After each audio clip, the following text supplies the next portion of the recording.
নবরাত্রির পঞ্চম দিনে পূজিত হন। বাহ দাদু ভাই, তোমার তো খুব ভালো স্মৃতিশক্তি। ঠিকই বলেছ। এবার আমরা দেবী স্কন্দমাতার গল্প শুনবো। আচ্ছা বলো তো, স্কন্দ কার নাম ছিল? না তো, এটা তো জানি না। বেশ, আমি বলছি শোনো। স্কন্দ হলো দেব সেনাপতি কার্তিকের আর এক নাম।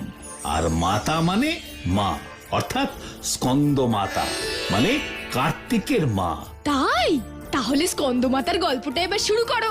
আচ্ছা, তোমায় যে একটু আগে শিব পার্বতীর গল্পটা বললাম, সেটা মনে আছে তো? হ্যাঁ, মনে আছে তো।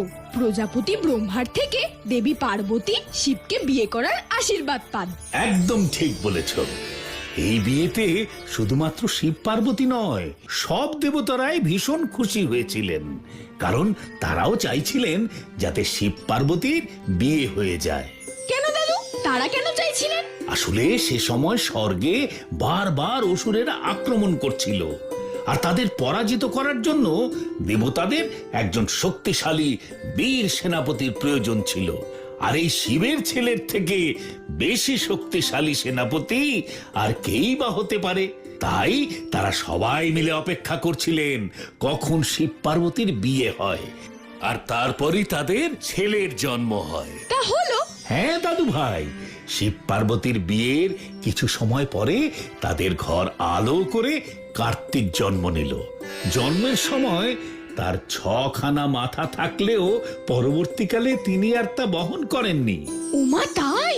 হ্যাঁ, আর এই কার্তিক ঠাকুর কিন্তু অনেকটা তোমারই মতো। আমার মতো? কিরকম? হ্যাঁ, তোমারই মতো। জানার খুব আগ্রহ, আর তাই সবকিছু নিয়েই তার অনেক প্রশ্ন।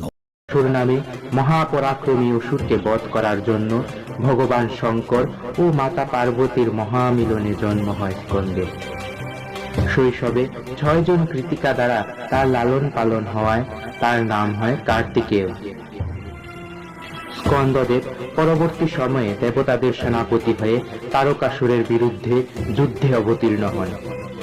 স্কন্দ মাতা সেই যুদ্ধে কুমার কার্তিকের শক্তি হয়ে তার পাশে ছিলেন এবং মায়ের আশীর্বাদে স্কন্দদেব তারকাসুরের বধ সাধন করেন।